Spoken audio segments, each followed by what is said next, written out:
Berlatar di kota Deogar, India, cerita diawali dengan memperlihatkan puluhan warga yang sedang berusaha menangkap hewan buas haina. Meskipun 2 ahli hewan sekaligus polisi hutan sudah dikerahkan, mereka tetap saja tak berhasil menangkap hewan buas tersebut, di mana seorang pria bernama Josi yang jengkel pun segera menghubungi sahabatnya bernama Partiban, seorang yang ahli menjinakkan hewan buas, dan memintanya datang ke TKP untuk membantu penangkapan. Situation, it's an emergency. Tanpa pikir panjang, Partiban yang saat ini sedang akan mengantarkan putranya bernama Sidu ke sekolah langsung berbelok arah untuk membantu menangkap haina. Namun sebelum itu, ia dan Sidu saling berjanji satu sama lain untuk tidak memberitahu istri sekaligus ibu tentang apa yang diperbuatnya hari ini. வீட்டுக்கு போனது இன்னைக்கு ஸ்கூலுக்கு லேட்டா போனது அம்மா கிட்ட சொல்ல மாட்டேன்னு சத்தியம் பண்ணேன். Sesampainya di TKP, Partiban mulai melakukan aksinya dengan menaiki salah satu rumah warga yang berlantai 2 untuk melihat kondisi sekitar, dan setelah beberapa saat melakukan pengamatan, Partiban segera menyuruh semua murid untuk masuk kelas karena kemungkinan besar haina akan masuk ke kawasan sekolah. Benar saja, haina masuk ke kawasan sekolah yang kemudian warga menutup gerbang sekolah tersebut demi menjebak haina agar tidak lari kemana-mana, di mana Partiban dengan Josi mulai bekerja sama untuk melakukan penangkapan. Namun sayangnya, di saat waktu yang begitu tepat untuk melumpuhkan haina, senjata api milik Josi tiba-tiba macet yang membuat mereka harus berpikir dengan cara lain. Shoot. Dengan 1000 akal yang dimiliki Partiban, segera meminta kepada Josi untuk mengambil tombak di bagasi mobil, dan setelah berhasil membawanya, Partiban sekuat tenaga mencoba untuk menusuk haina menggunakan tombak yang sudah dilapisi dengan obat bius.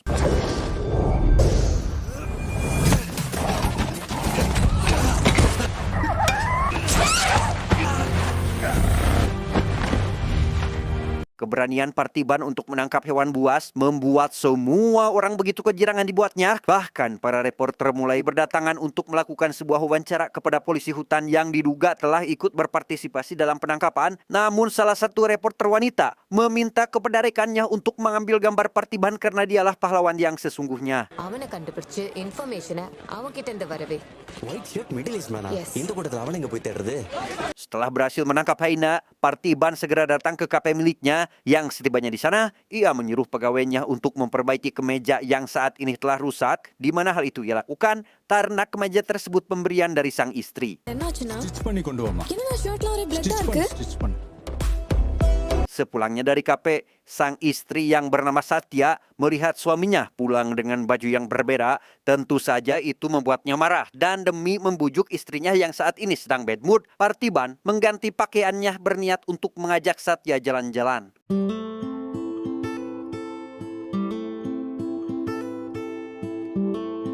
Dengan sedikit rasa malu, Satya juga mengganti pakaiannya, yang kemudian sepasang suami istri ini jalan-jalan ala masih zaman pacaran dulu. Namun meski begitu, mereka berdua yang kini telah memiliki 2 anak merasa sedikit aneh apabila bermain tidak membawa anaknya, sehingga langsung menjemput putra-putrinya ke sekolah untuk ikut jalan-jalan dan bermain bersama menciptakan keluarga harmoni, sakinah, mawadah, dan warohmah.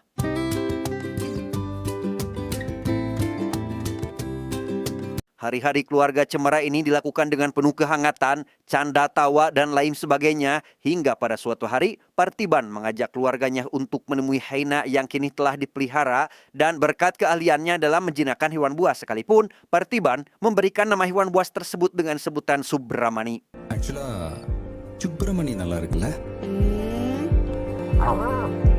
Sementara di sisi lain, sekelompok pembunuh bayaran sedang melakukan aksinya di sebuah rumah mewah di sekitar daerah Deogar, yang di sana si pembunuh tersebut begitu kejam karena telah menghabisi seluruh keluarga, bahkan hewan peliharaannya pun tak ayal mereka habisi. Dan ketika hanya menyisakan satu anak gadis, salah satu pembunuh tersebut berniat untuk menggadabahnya. Setelah melakukan aksi kejam tersebut, salah satu bos dari pembunuh bayaran seketika marah karena aksi mereka berhasil diketahui polisi. Hal tersebut tentu membuat si bos kesal, karena selain akan ditangkap polisi, mereka juga dikhianati oleh si penyuruh yang tiba-tiba menghilang sebelum memberikan imbalan. கையில காசு இல்லாம ஒண்ணு இல்லாம எங்கேயும் போக முடியாது, எங்கேயும் மறைஞ்சிருக்க முடியாது, அங்க வர அரேஞ்ச் பண்ணா. Kala karena tak mendapatkan imbalan, para pembunuh bayarin mulai menargetkan sebuah toko pakaian. Namun sayangnya saat itu kondisi toko sedang sepi sehingga belum mendapatkan uang sepeser pun, di mana mereka yang kekeh ingin menggasak toko tersebut malah menanyakan kapan waktu pelanggan setia akan datang tanpa menaruh rasa curiga sedikit pun si pemilik toko memberitahu mereka. Dan setelah mengetahui waktunya, para penjahat tersebut berniat untuk menunggu sampai waktu yang ditentukan tiba. இருட்டு வரைக்கும் வெயிட் பண்ணலாம்.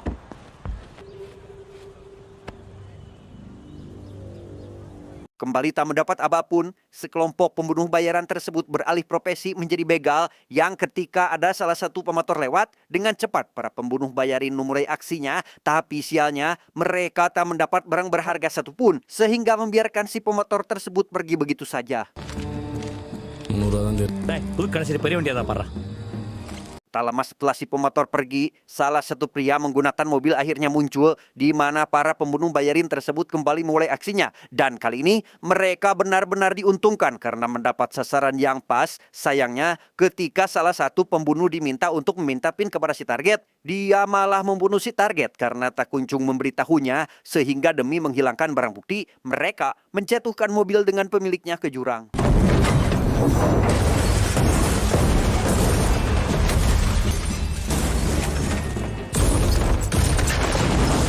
Singkat cerita, keesokan harinya Partiban datang ke pos keamanan untuk melihat burung hantu spesies langka yang di sana Partiban meminta Josi untuk membawanya ke dokter hewan agar bisa diperiksa lebih lanjut. Tapi ternyata pria yang semalam out dibunuh oleh para pembunuh bayaran tadi tiada lain adalah si dokter, di mana Josi yang hanya tahu jika si dokter maut akibat jatuh ke jurang tiba-tiba terkejut ketika diberitahu bahwa penyebab utama si dokter adalah dibunuh.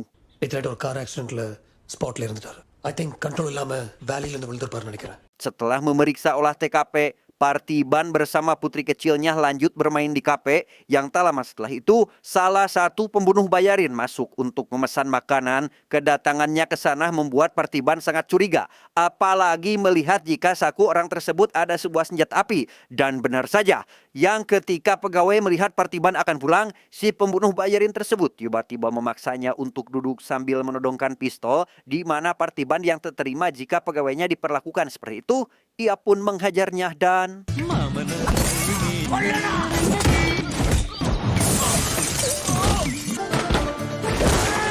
di tengah baku hantam yang terjadi, salah satu pembunuh bayarin tersebut menyandra pegawai wanita. Melihat hal tersebut, Partiban benar-benar dibuat kebingungan dan harus berbuat apa. Namun ketika dirinya melihat bahwa putrinya dalam bahaya, dengan membabi buta menghabisi seluruh penjahat tersebut dengan sekejap mata.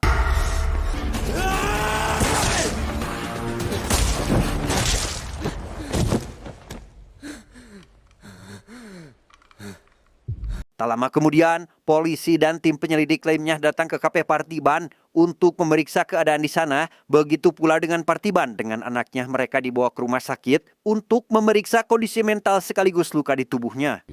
ये बच्ची बड़ी घबराई हुई. एंग्जाइटी तो रहेगी. I will give her सम मेडिसिन्स. आप इस बच्ची का ध्यान रखिएगा, okay? Kejadian tragis yang menimpa Partiban membuatnya sangat syok karena selama ini dirinya tak pernah mempunyai musuh dan sekarang tiba-tiba mengalami hal seperti ini, bahkan membunuh kelima pembunuh bayarin tersebut yang meskipun niat awal Partiban ingin melindungi putri dan pegawainya, tetap saja ia harus diselidiki oleh pihak berwajib. பார்த்திபா வெளியே police wait பண்றாங்க. ரிமாண்ட்கான procedure start பண்ண இதுக்கு மேல வெயிட் பண்ண முடியாதுன்னு சொல்றாங்க. நீ பதறாத. Okay? Saking tak percayanya para polisi dengan Partiban yang bisa menghabisi kelima pria dari jarak dekat, kemudian langsung membawanya untuk melakukan tes menembak. Dan betapa dibuat terengangnya para polisi ketika Partiban benar-benar ahli dalam menggunakan senjata api.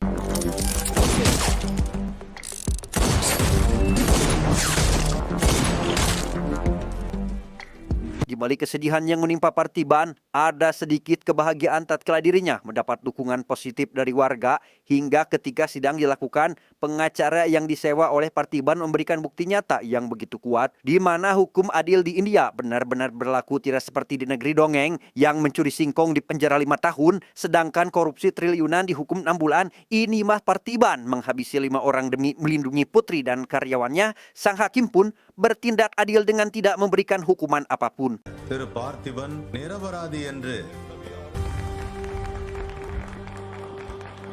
Meskipun Partiban sudah terbebas dari hukum, tetap saja merasakan trauma yang begitu dalam. Begitu pula dengan sang istri yang merasa ketakutan, takut sesuatu menimpa suaminya lagi. Namun apalah daya, manusia hanya bisa berdoa dan berikhtiar, sedangkan sisanya pasrahkan saja kepada Sang Pencipta.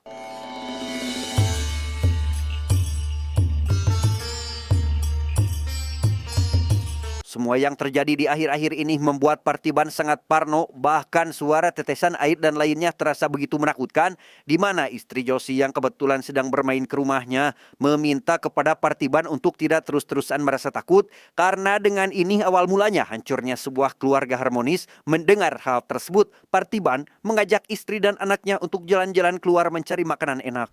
பால் பாக்கெட் வாங்க வெளியே போறேன் உங்க யாருக்காவது ஏதாவது வாங்கணுமா Ternyata Partiban membawa keluarganya ke pasar untuk mencari makanan yang disukai masing-masing. Yang setibanya di sana, Partiban membagi tugas dengan sang istri, dan ketika dirinya sedang sendirian, tiba-tiba dihubungi oleh Josi yang menyuruhnya untuk tetap berhati-hati karena ada seseorang yang melapor jika akhir-akhir ini seseorang selalu mengintai setiap pergerakan yang dilakukan Partiban. Mendengar hal tersebut tentu saja membuatnya sangat bertahate.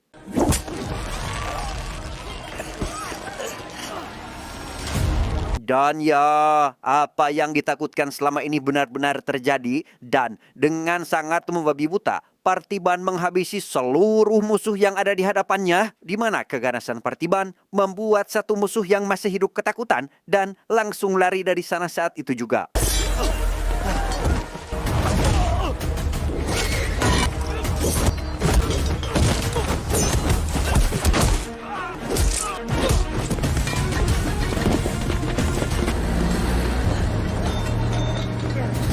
Kejadian di pasar membuat Partiban sangat trauma dan takut jika hal seperti ini akan menimpa keluarganya, sehingga langsung datang ke kantor polisi terkait meminta bantuan untuk mengirim tim keamanan sementara waktu. Namun sayangnya, kepala polisi tak menyetujuinya karena mengira jika kasus yang menimpa Partiban adalah kasus yang biasa saja. ஏன் சார் இன்ன வரைக்கும் சொல்லல இல்லைன்னா இந்த இடத்த விட்டு நான் போக மாட்டேன் எந்திரி சொல்றல உठ बहुत बड़ा नेता है क्या तू बाहर चल चल. Bukan hanya tak mendapat bantuan, ia juga mendapat cacian dari polisi yang pikas belen satu ini. Karena bukannya mempermudah masalah yang dihadapi oleh rakyatnya, polisi tersebut malah mempersulit masalah dan justru malah membuat Partiban marah. நீ சட்டமும் இல்ல அரசாங்கமும் இல்ல நீ சாதாரண பண்பட்டர் விக்கிற Parthiban. Josi yang kebetulan ada di kantor polisi segera mencoba menenangkan Partiban, yang kemudian Josi mengatakan bahwa polisi di daerah sini tidak akan benar-benar mengirim pasukan keamanan apabila korban tidak mendapat luka, apalagi tidak memberikan uang. Mengetahui itu, dengan ide buruknya Partiban meminta Josi untuk melukai punggungnya. You asked for it. Setelah punggungnya terluka, Partiban segera melaporkan kasusnya ke pihak yang lebih berwajib, dan tanpa pikir panjang, polisi itu menyetujui untuk mengirimkan tim keamanan ke rumah Partiban. தயவு செஞ்சு தமிழ்நாட்டிலேருந்து எனக்கு ஒரு போலீஸ் கொடுங்க sir Keesokan harinya, polisi benar-benar mengirimkan satu anggotanya bernama Nopelin yang diduga berpangkat tinggi, mampu menyelesaikan misi, dan ahli membunuh musuh. Namun satu hal yang sangat diragukan oleh Partiban dan keluarga, yaitu, mohon maaf, segi bentuk dan tinggi tubuhnya yang kurang meyakinkan secara fisik.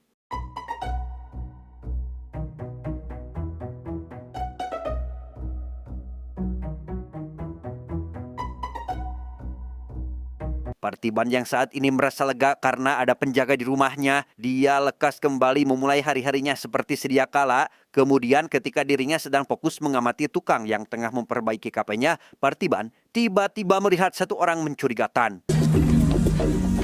ருக் தமிழா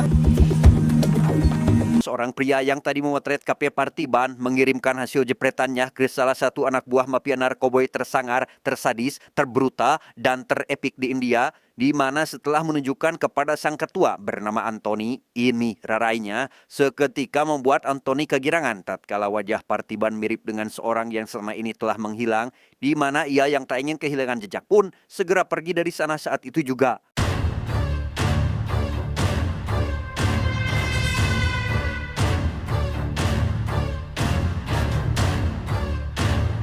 Di Di sisi lain, setelah seharian Partiban mengelola kafe, dirinya kembali menyembunyikan diri dengan membuat beberapa alat jebakan sekaligus senjata untuk ia gunakan apabila hal buruk menimpanya lagi.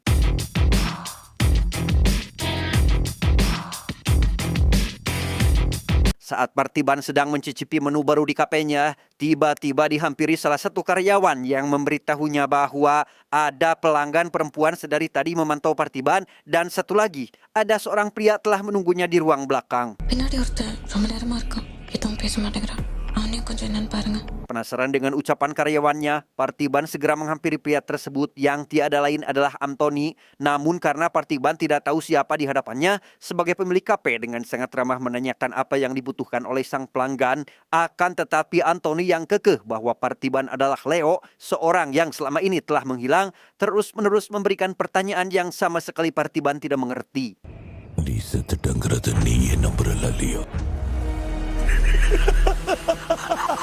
Malam harinya, Partiban yang penasaran dengan pria aneh yang tadi ada di kafenya segera menemui Josie, barangkali tahu mengenai informasi tentang pria tersebut, di mana Josie dengan sedikit pengetahuannya menyebutkan bahwa pria itu adalah seorang mafia bandar narkoboy bernama Anthony. Dahulunya Anthony mempunyai seorang anak yang tiada lain adalah Leo. Leo sendiri mempunyai paras yang begitu mirip dengan Partiban, sehingga tidak heran jika Anthony kekeh bahwa Partiban merupakan Leo putranya yang menghilang setelah masalah besar terjadi. இந்த ஆந்தனி தாஸ்க்கு ஒரு பையன் இருக்கான் லியோ. அவனோட ஏதோ ஒரு சாயல் அவங்களும் சவுத்துல தான் வந்திருக்காங்க Parthiban.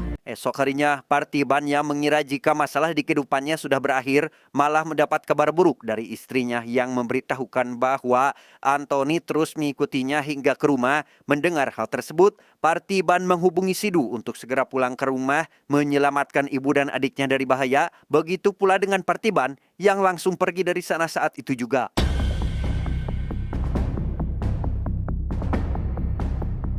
Beruntungnya, famili Partiban masih di tayungan Sang Maha Kuasa karena setibanya Partiban di rumah, Anthony CS sudah pergi dari kediamannya. Namun permasalahan yang kini terjadi adalah tatkala sang istri merasa takut setelah mendengar omongan Anthony yang menyebutkan bahwa Partiban adalah pembunuh brutal yang sangat berbahaya, kejam, dan penuh tipu daya, di mana hal tersebut membuat Partiban sangat sedih seakan tak percaya jika istrinya sendiri takut kepadanya. வேண்டாம் அவ ஏற்கனவே பயந்துருக்கா.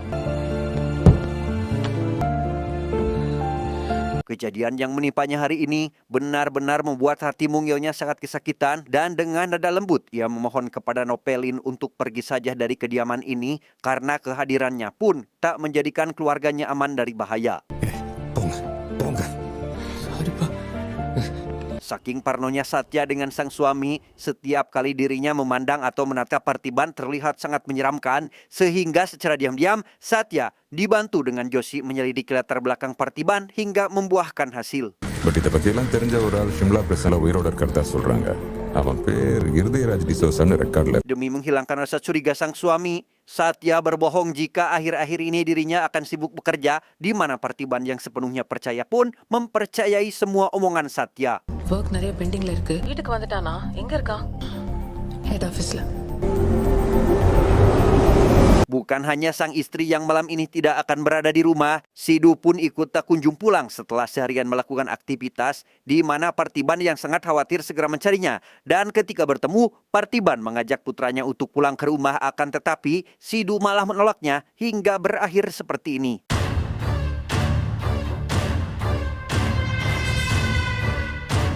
Rupanya dua pria tersebut ternyata berniat jahat kepada Sidu dan teman-temannya. Namun beruntung, Partiban langsung menyadari keberadaan orang jahat tersebut dan langsung menghajarnya, yang kemudian segera membawa Sidu pulang. Takut hal buruk akan menimpanya lagi. இனி எவனும் வரப்போறது இல்ல. இனி எவன் வந்து சுட்டாலும் செத்தாலும் எனக்கு கவலை இல்ல, போய் படுங்க. Di tempat lain, Josie yang juga penasaran dengan latar belakang Partiban mendatangi salah satu anak buah Anthony bernama Dayat yang saat ini telah dipenjara untuk menceritakan tentang Leo yang digadang-gadang sangat mirip dengan Partiban. Dan tanpa berpikir lama, Dayat langsung menceritakan semuanya dari awal. 1999 ஆந்திராவிலேயே பெரிய tobacco factory. Pada tahun 1999, Anthony dan adiknya yang bernama Harold menjadi seorang pengusaha tembakau paling besar di India, di mana mereka berdua yang sangat mempercayai tahayul kun selalu melakukan sebuah ritual penyembelihan pada hewan bahkan manusia, di mana hal tersebut mereka lakukan karena ingin usahanya selalu lancar. Namun di balik kelancaran bisnis tersebut ada campur tangan Leo yang begitu berpengaruh bagi usaha bapaknya karena dirinya mampu mengantarkan semua barang dengan aman meski diketahui oleh para polisi.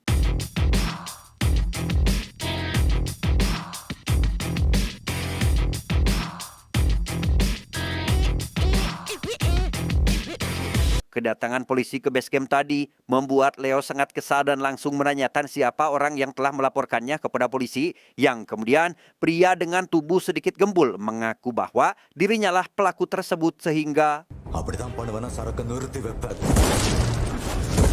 perjuangan Leo dengan adik perempuannya bertahun-tahun demi melindungi sekaligus memperbesar usaha sang ayah malah harus berakhir dengan sebuah pengkhianatan. Tatkala Anthony ingin menumbalkan putrinya sendiri demi melancarkan usaha yang kini telah membesar, keputusannya tersebut tentu saja Leo tolak mentah-mentah karena ia tak ingin adik kesayangannya maut di tangan ayahnya sendiri. Dan ketika Anthony akan menyerang sang adik dengan kekuatan super di luar nulur, Leo mampu melepaskan ikatan bahkan menghancurkan kursi sekaligus.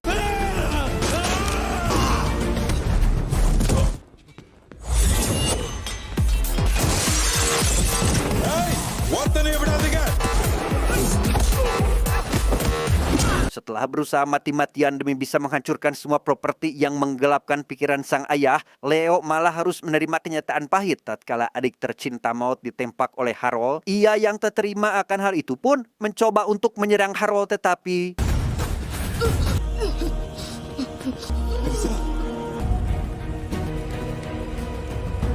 itulah sedikit kisah Leo yang dari ujung kepala hingga ujung kaki sampai persis dengan Parthiban, di mana setelah menceritakan kisah tersebut, Dayat memberikan pesan untuk jangan mempermainkan kehidupan orang yang tidak bersalah secara tidak perlu, karena memang Parthiban bukanlah Leo.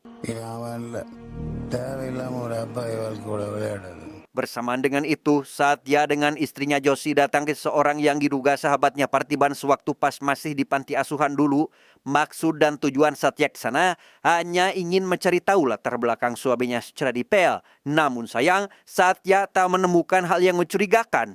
Ia malah diberi nasihat untuk tidak curiga lagi karena itu akan membuat Parthiban sakit hati. Sedangkan Parthiban sendiri kini mendapat masalah tatkala seorang pria bundir di depan kafenya. Ia menduga jika bundirnya pria tersebut disebabkan oleh Anthony yang sengaja melakukan itu demi menghancurkan reputasi Parthiban. Namun sayang, Parthiban yang tahu kejadian sebenarnya memilih untuk pergi dan tidak mempermasalahkannya. Kembalinya Parthiban ke rumah, ia sangat dibuat kecewa tatkala sang istri telah mencurigainya kembali, di mana kepercayaan yang telah dibangun selama ini seketika hancur setelah mengetahui itu. Dan setelah Satya kembali pulang, Parthiban berterus terang tentang apa yang dirasakannya saat ini, dimulai dari sekelompok penjahat yang mencoba menghabisinya. Beberapa mafia terus berdatangan karena menduga bahwa dirinya adalah Leo. Dan sekarang istrinya sendiri mencurigainya. Melihat Parthiban nangis sesegukan, membuat istrinya merasa bersalah dan langsung meminta maaf. Melihat Satya meminta maaf dengan penuh ketulusan sekaligus sadar akan kesalahannya, membuat hati Parthiban luluh dan saling memaafkan satu sama lain. Namun di tengah kebahagiaan yang baru saja berlangsung, Parthiban mendapat panggilan telepon dari Anthony yang menyebutkan jika saat ini Sidhu telah berada di tangannya.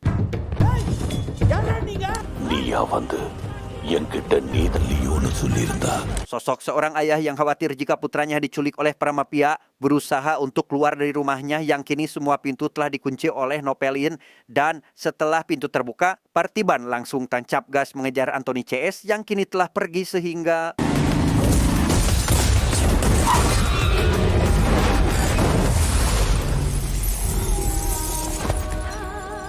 dengan penuh amarah, Parthiban membabi buta menghabisi semua anak buah Anthony hingga maut. Yang kemudian Parthiban mulai menyerang Anthony karena terkujung memberitahu keberadaan Sidhu hingga berakhir seperti ini.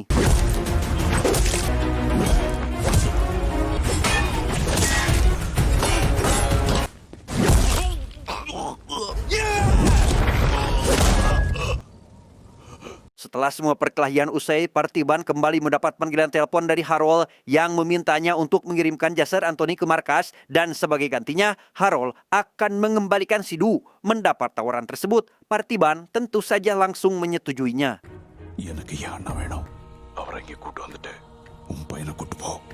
Tanpa pikir panjang, Partiban langsung berangkat menuju markas dikawal dengan anak buah Harold yang setibanya di sana, Partiban menunjukkan beberapa surat, gambar, dan lain sebagainya sebagai bukti bahwa dirinya benar-benar Partiban. Namun semua itu tak berlaku karena Harold kekeh bahwa orang yang berada di hadapannya saat ini adalah Leo.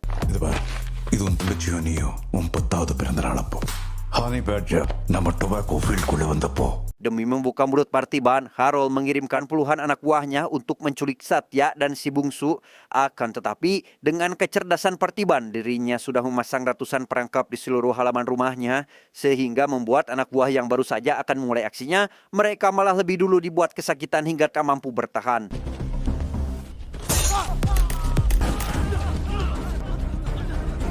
Meskipun beberapa perangkap sudah dipasang, tak mampu untuk mengalahkan semua anak buah Harold dan berkat bantuan Josie, sedikit demi sedikit para anak buah tersebut mulai berkurang hingga menyisakan sekitar 3 orang saja.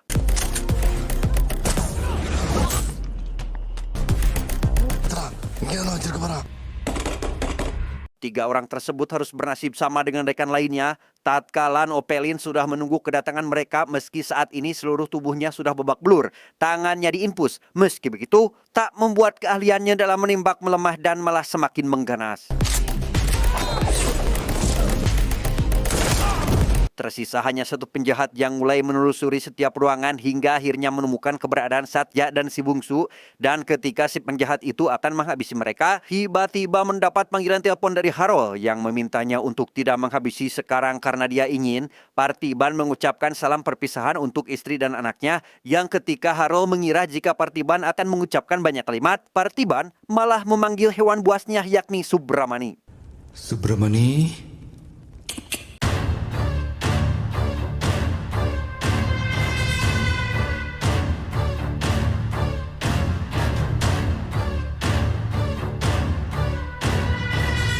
Benar-benar di luar prediksi, saking ahlinya Partiban menjinakkan hewan, dirinya mampu membuat hyena, hewan yang begitu ganas, takluk dan turut kepada Partiban. Dan ketika Subramani melihat mangsanya yang begitu pungkil ada di depan mata, langsung menyerang si penjahat hingga modar.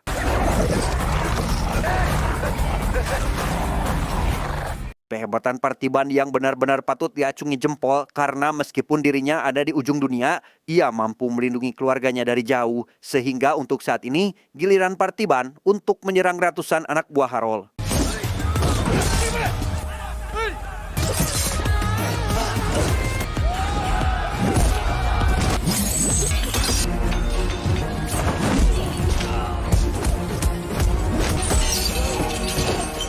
Walaupun hanya Partiban seorang diri, dirinya mampu mengalahkan seluruh anak buah Harold menggunakan tangan besinya itu. Dan setelah semua anak buah dihabisi, Partiban kini mulai menargetkan Harold.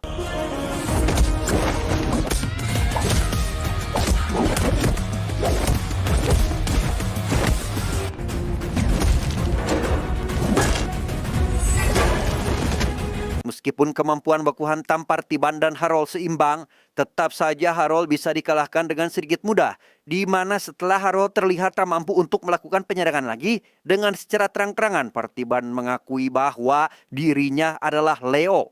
Dan untuk menghilangkan jejak agar orang tidak tahu akan identitasnya, Partiban menghabisi orang ini saat itu juga.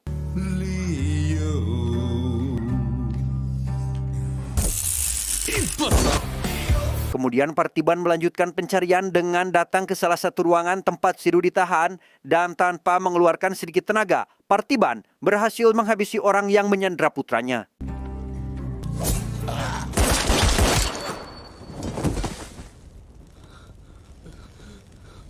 Setelah menyelesaikan semua masalah besar yang dihadapi, Partiban mengakhiri semua kesialannya dengan melumuri semua mayat dan juga bangunan itu menggunakan bensin dan...